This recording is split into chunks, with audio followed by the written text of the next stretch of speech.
Hai hai hai, berjumpa lagi dengan saya, Dea Saratika Siagian, peserta Diklat-SAR CPNS Kementerian Pertahanan tahun 2021. Pada Learning Journal kali ini, saya akan membahas tentang komitmen mutu. Komitmen mutu sendiri merupakan salah satu dari nilai-nilai dasar PNS. Komitmen mutu memiliki peran penting dalam nilai-nilai dasar PNS, karena implementasinya masih belum sesuai harapan. Hal ini ditandai dengan banyaknya keluhan masyarakat atas buruknya layanan aparatur pemerintahan. Sudah menjadi tanggung jawab seorang PNS agar dapat memberikan kepuasan kepada masyarakat dengan cara menerapkan nilai-nilai dasar dari komitmen mutu, antara lain efektif. Efektif menunjukkan tingkat ketercapaian target yang telah direncanakan, baik menyangkut jumlah maupun mutu hasil kerja. Yang kedua, efisien. Merupakan tingkat ketepatan realisasi penggunaan sumber daya dan bagaimana pekerjaan dilaksanakan tanpa menimbulkan pemborosan sumber daya ataupun penyalahgunaan alokasi, penyimpangan prosedur, dan mekanisme yang keluar alur. Lalu yang ketiga, inovatif, yaitu perubahan yang diciptakan untuk mencapai keadaan yang lebih baik di masa yang akan mendatang. Yang keempat, orientasi mutu. Setiap kegiatan atau program yang dilakukan diarahkan untuk mencapai standar mutu.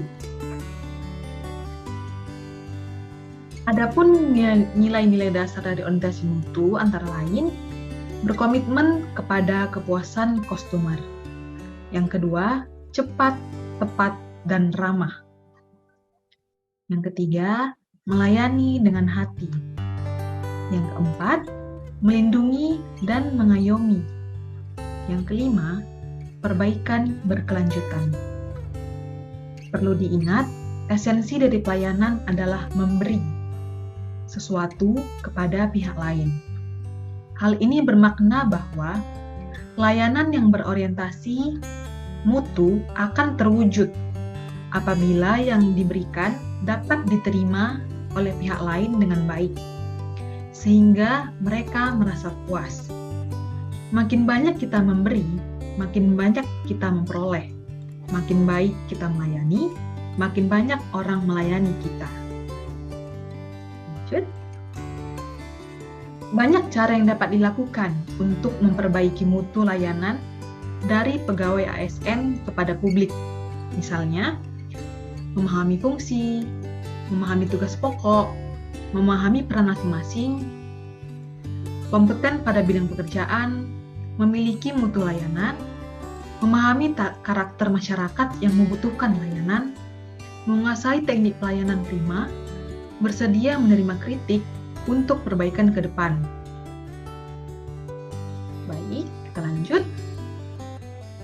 Upaya peningkatan produktivitas PNS sebagai aparatur penyelenggara pemerintahan dapat dilakukan melalui banyak cara, misalnya peningkatan kompetensi, memberikan motivasi, penegakan disiplin, pengawasan secara profesional.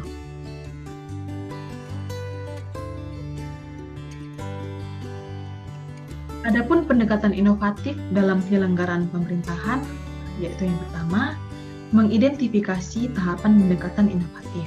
Yang kedua, mendeskripsikan implementasi pendekatan inovatif. Yang ketiga, menganalisis berbagai upaya untuk meningkatkan produktivitas PNS sebagai aparatur penyelenggara pemerintahan.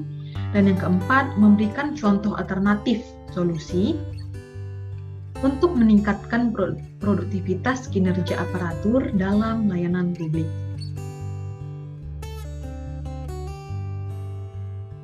Aktualisasi nilai-nilai dasar komitmen mutu dapat kita lihat, misalnya yang awalnya orientasi kepada peraturan menjadi berorientasi kepada publik.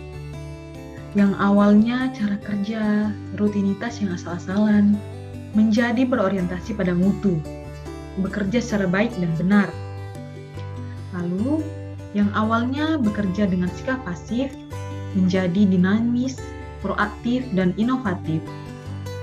Yang awalnya bila cara bekerjanya individualis, ego, bekerja sendiri-sendiri, dan berorientasi melayani pimpinan, menjadi bekerja secara tim sebagai satu kesatuan proses untuk melayani masyarakat.